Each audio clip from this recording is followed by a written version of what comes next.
नमस्कार, हमारे इस विशेष बुलेटिन में आपका स्वागत है। मैं हूं रेशमा आपके साथ और मेरे साथ हैं मेरी सहयोगी दीपाली। आइए हेडलाइंस पर नजर डालते हैं। भारत ऑस्ट्रिया के बीच वियना में प्रतिनिधि मंडल स्तर वार्ता, द्विपक्षीय संबंधों में हुई प्रगति का लिया गया जायजा। साझा वक्तव्य में प्रधानमंत्री मोदी और ऑस्ट्रेलियन चांसलर ने दोनों देशों के संबंधों को और मजबूत करने की जताई प्रतिबद्धता।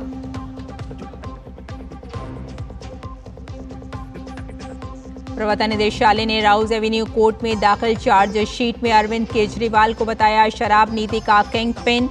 आम आदमी पार्टी को भी बनाया आरोपी। भाजपा में शामिल हुए दिल्ली के पूर्व मंत्री राजकुमार आनंद ने भी केजरीवाल पर हजारों करोड़ रुपए के फंड के हेराफेरी का लगाया आरोप।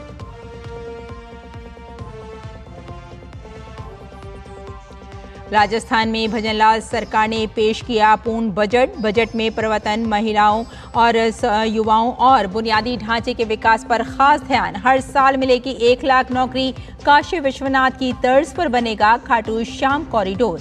9 ग्रीनफील्ड एक्सप्रेस वे का भी ऐलान। 7 राज्यों में 13 विधानसभा सीटों पर उपचुनाव के लिए वोटिंग संपन्न। बंगाल की 4 सीटों पर हुए उपचुनाव के दौरान सामने आई हिंसा की खबरें।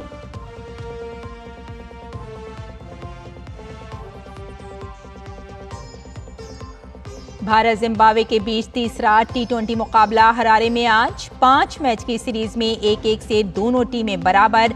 आज का मुकाबला जीतकर दोनों टीम सीरीज में बढ़त बनाने की करेंगी कोशिश।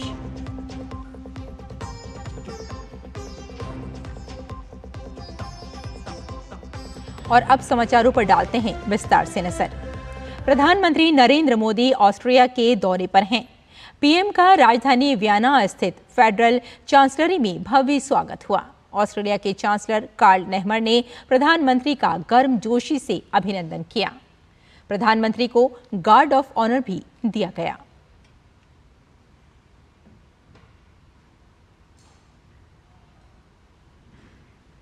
प्रधानमंत्री नरेंद्र मोदी ने इस अवसर पर फेडरल चांसलरी में गेस्ट बुक पर हस्ताक्षर भी किए।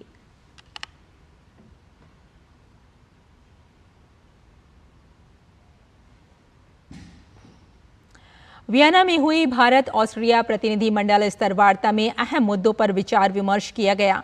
वार्ता में भारतीय प्रतिनिधि मंडल का नेतृत्व पीएम मोदी और ऑस्ट्रेलियाई दल का नेतृत्व वहां के चांसलर कार्ल नेहमर ने किया। बातचीत में द्विपक्षीय संबंधों में हुई प्रगति की समीक्षा की गई। दोनों देशों ने विभिन्न क्षेत्रों में सहयोग बढ़ाने पर भी चर्चा की।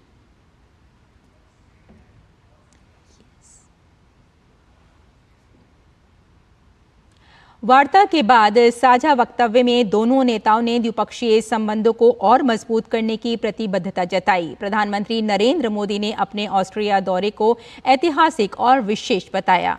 पीएम ने कहा कि आपसी विश्वास और साझा हितों से दोनों देशों के रिश्तों को बल मिलता है। दोनों देशों ने सहयोग को आगे बढ़ाने के लिए विभिन्न क्षेत्रों की पहचान की। पीएम ने बताया कि दोनों देश साझेदारी को रणनीतिक दिशा देने पर सहमत हुए हैं। हमने निर्णय लिया है कि संबंधों को स्ट्रैटेजिक दिशा प्रदान की जाएगी। आने वाले दशक के लिए सहयोग का खाका तैयार किया गया है। यह केवल आर्थिक सहयोग और निवेश तक सीमित नहीं है। इंफ्रास्ट्रक्चर विकास, innovation, renewable energy, hydrogen, water and waste management, artificial intelligence, quantum जैसे क्षेत्रों में एक दूसरे के सामर्थ्य को जोड़ने का काम किया जाएगा। दोनों देशों की युवा शक्ति और आइडियाज को कनेक्ट करने के लिए स्टार्टअप ब्रिज को गति दी जाएगी। मोबिलिटी और माइग्रेशन पार्टनरशिप पर पहले से समझौता हुआ है। यह लीगल माइग्रेशन और स्किल्ड वर्कफोर्स की मूवमेंट में सहयोग देगा। सांस्कृतिक और शैक्षणिक संस्थाओं के बीच आदान प्रदान को बढ़ावा दिया जाएगा। प्रधानमंत्री ने आतंकवाद की कठोर निंदा करते हुए कहा कि दोनों देश इस बात पर सहमत हैं कि ये किसी भी रूप में स्वीकार्य नहीं है। मैंने और चांसलर नेहमर ने विश्व में चल रहे विवादों, चाहे यूक्रेन में संघर्ष हो या पश्चिम एशिया की स्थिति, सभी पर विस्तार में बात की है। मैंने पहले भी कहा है, यह युद्ध का समय नहीं है। समस्याओं का समाधान रणभूमि में नहीं हो सकता। कहीं भी हो, मासूम लोगों की जान की हानि स्वीकार्य नहीं है। भारत और ऑस्ट्रिया शांति और स्थिरता की जल्द से जल्द बहाली के लिए डायलॉग और डिप्लोमेसी पर बल देते हैं। इसके लिए हम दोनों मिलकर हर संभव सहयोग देने के लिए तैयार हैं। ऑस्ट्रिया के चांसलर ने अपने देश के भारत के साथ ऐतिहासिक रिश्तों का जिक्र किया। Our shared objective is to achieve a comprehensive, just and permanent peace in line with the UN Charter. India is an important and influential and creditworthy country. India is the biggest democracy in the world, and therefore India's role, especially for Austria, is more than important when it comes to the peace process and future peace summits. Austria के chancellor ने विभिन्न क्षेत्रों में भारत की प्रगति की सराहना की। 3,7 Milliarden Euro. 2.7 billion euro is the current trade volume. More than 150 Austrian businesses are operating in India, and we expect the number to increase, and there will also be Indian investments in Austria. There is high demand for economic cooperation, particularly when it comes to renewable energy, about environment and urban technology, urban development and infrastructure development. It's impressive to look at India's success when it comes to infrastructure, digitalization in society, and developing infrastructure at an enormous pace. Mit dem heutigen Business Forum प्रधानमंत्री नरेंद्र मोदी ने Austria के राष्ट्रपति Alexander van der बेलन से मुलाकात की।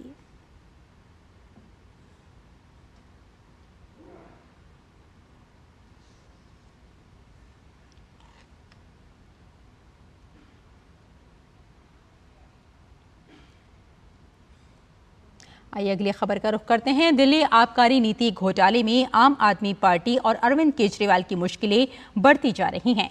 इस मामले में अब प्रवर्तन निदेशालय ईडी ने नई चार्जशीट दाखिल की है, जिसमें सीएम अरविंद केजरीवाल को 37वें आरोपी और आम आदमी पार्टी को 38वें आरोपी के तौर पर शामिल किया गया है। नई चार्जशीट दिल्ली आबकारी नीति मामले से जुड़े मनी लॉन्ड्रिंग के आरोपों को लेकर दाखिल की गई है। चार्जशीट में केजरीवाल को मुख्य साजिशकर्ता के तौर पर शामिल किया गया है। चार्जशीट के मुताबिक वे गोवा चुनाव में रिश्वत के पैसे के इस्तेमाल से वाकिफ थे और इसमें शामिल भी थे। ईडी की चार्जशीट में अरविंद केजरीवाल और आरोपी विनोद चौहान के बीच व्हाट्सएप चैट का ब्यौरा भी दिया गया है। आरोप है कि के कविता की पीए ने गोवा चुनाव के दौरान विनोद के जरिए आम आदमी पार्टी यानी आप को 25.5 करोड़ रुपए भेजे थे। ईडी के मुताबिक विनोद चौहान न केवल दिल्ली से गोवा में 25.5 करोड़ की रिश्वत के ट्रांसफर में शामिल था, बल्कि उसके अरविंद केजरीवाल से अच्छे संबंध थे। साथ ही वो अरविंद केजरीवाल के जरिए दिल्ली जल बोर्ड में लोगों की पोस्टिंग भी करवा रहा था। इसके लिए दिल्ली सरकार के ऑफिशियल नोट का स्क्रीनशॉट भी ईडी ने चार्जशीट में लगाया है। विनोद चौहान के मोबाइल से मिले ऑफिशियल नोट में शलभ कुमार नाम के शख्स के दिल्ली जल बोर्ड के मेंबर वाटर सप्लाई के पद पर फिर से नियुक्ति का भी जिक्र है। भाजपा ने केजरीवाल और आम आदमी पार्टी पर जमकर हमला बोला है। बांसुरी स्वराज ने कहा कि ईडी की चार्जशीट के बाद केजरीवाल के पास कोई बहाना नहीं बचा है। एक बहुत ही डिटेल्ड चार्जशीट फाइल करी है और इसके तहत पता चलता है कि माननीय मुख्यमंत्री अरविंद केजरीवाल जी न केवल व्यक्तिगत तौर पर शराब घोटाले में करोड़ों रुपए के किकबैक्स लेने में उनकी व्यक्तिगत भूमिका है, बल्कि ये भी कि वो इस पूरी की पूरी कंस्पिरेसी के किंग पिन हैं।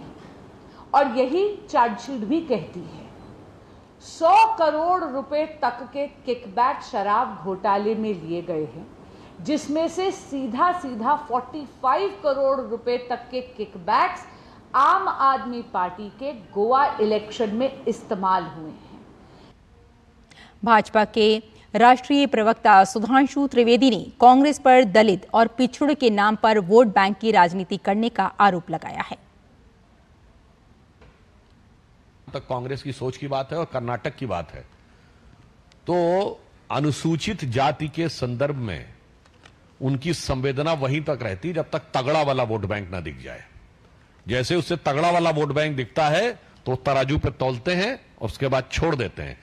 शायद आप लोगों को न ध्यान हो तो मैं याद दिला देना चाहता हूं, ये वही कर्नाटक है जहां कांग्रेस के एक दलित नेता थे अखंड श्रीनिवास मूर्ति, जिनके ऊपर एसडीपीआई वाले लोगों ने, पीएफआई वाले लोगों ने उनके घर पर अटैक करके और सब आग वाग सब लगा दी थी, और उसके बावजूद कांग्रेस अपने नेता के साथ नहीं खड़ी हुई। वो दलित थे अखंड श्रीनिवास मूर्ति, उनके साथ नहीं खड़ी हुई। आखिर में दुखी होकर उन्होंने कांग्रेस छोड़ दी। वो कोर्ट गए, वहां भी कांग्रेस ने उनका साथ नहीं दिया और वो अलग रहे। तो नैतिक आधार पर कांग्रेस का चरित्र स्पष्ट हो जाता है। आप पार्टी के पूर्व विधायक और दिल्ली सरकार में मंत्री रह चुके राजकुमार आनंद आज औपचारिक रूप से भाजपा में शामिल हो गए हैं। इसके अलावा आप विधायक करतार सिंह तंवर, पूर्व विधायक वीना आनंद, आप पार्षद उमेद सिंह फोगाट के साथ ही हिमाचल प्रदेश के आप प्रभारी रत्नेश गुप्ता और सह प्रभारी सचिन राय भी भाजपा में शामिल हो गए। इन सभी नेताओं को दिल्ली भाजपा अध्यक्ष वीरेंद्र सचदेवा और राष्ट्रीय महासचिव अरुण सिंह ने पार्टी का पट्टा पहनाकर स्वागत किया। 40 साल से अगर आप नतीजे देखेंगे तो कांग्रेस ने कभी भी 240 का आंकड़ा नहीं पार किया जो भारतीय जनता पार्टी को प्राप्त हुआ। और उसी के साथ साथ एनडीए गठबंधन के सभी का अगर टोटल कर दें तो वह भी 240 का आंकड़ा जो भारतीय जनता पार्टी को प्राप्त हुआ वो नहीं प्राप्त हुआ। कांग्रेस पार्टी को हारने के बाद भी जीत का जैसे घमंड उनको दिख रहा है। दिल्ली में आम आदमी पार्टी और कांग्रेस दोनों मिलकर के चुनाव लड़े, दोनों ने दम भरा कि हम 7 की 7 सीटें जीतेंगे। प्रधानमंत्री मोदी जी के नेतृत्व में 7 की 7 भारतीय जनता पार्टी लोकसभा सीटें दिल्ली में जीती और कांग्रेस पार्टी, आम आदमी पार्टी दोनों ही धराशायी हो गए। भाजपा में शामिल हुए राजकुमार आनंद ने केजरीवाल पर दलित फंड के करोड़ों रुपए के दुरुपयोग करने का आरोप लगाया। हजारों करोड़ रुपया दलित कल्याण फंड में से डाइवर्ट कर दिया गया, घोटाला कर दिया गया। आज दिल्ली का हर दलित पूछ रहा है कि अरविंद केजरीवाल हमारे हिस्से के वो हजारों करोड़ रुपए कहां हैं। आरक्षण जैसी बुनियादी सुविधा पर अरविंद केजरीवाल और आम आदमी पार्टी का कोई ध्यान नहीं है और एक भी नौकरी किसी दलित युवा के हाथ नहीं लगी। आज दिल्ली का हर दलित युवा पूछ रहा है कि अरविंद केजरीवाल हमारे हिस्से की नौकरी क्यों खा गए। अगली खबर का रुख करते हैं। केंद्रीय स्वास्थ्य मंत्री जेपी नड्डा ने वरिष्ठ अधिकारियों के साथ डेंगू को लेकर एक समीक्षा बैठक की। बैठक में डेंगू से बचाव के लिए सभी जरूरी कदम उठाए जाने के निर्देश जारी किए गए। स्वास्थ्य मंत्रालय के वरिष्ठ अधिकारियों के साथ मैंने डेंगू के खिलाफ जो स्वास्थ्य मंत्रालय कार्य कर रहा है उसका मैंने रिव्यू किया। आने वाले समय में डेंगू के खिलाफ लड़ने के लिए कैसे स्वास्थ्य मंत्रालय आगे कार्य कर रहा है। इसमें जो विशेष बात है वो यह कि मैंने अधिकारियों को ये निर्देश दिया कि हम डेंगू के प्रिवेंशन के लिए विशेष योजना चला करके सभी स्टेट्स के साथ बातचीत करके प्रिवेंशन कैसे हो सकता है इस पर हमको जोर देने की आवश्यकता है। समय समय पर विभाग ने एडवाइजरीज दी हैं, समय समय पर विभाग ने समय रहते ट्रेनिंग भी कराई है सबकी। और राजस्थान की भजनलाल सरकार का पहला पूर्ण बजट उप मुख्यमंत्री दिया कुमारी ने विधानसभा में पेश कर दिया। इस बजट में पर्यटन, महिलाओं, युवाओं और बुनियादी ढांचे के विकास पर खास ध्यान दिया गया है।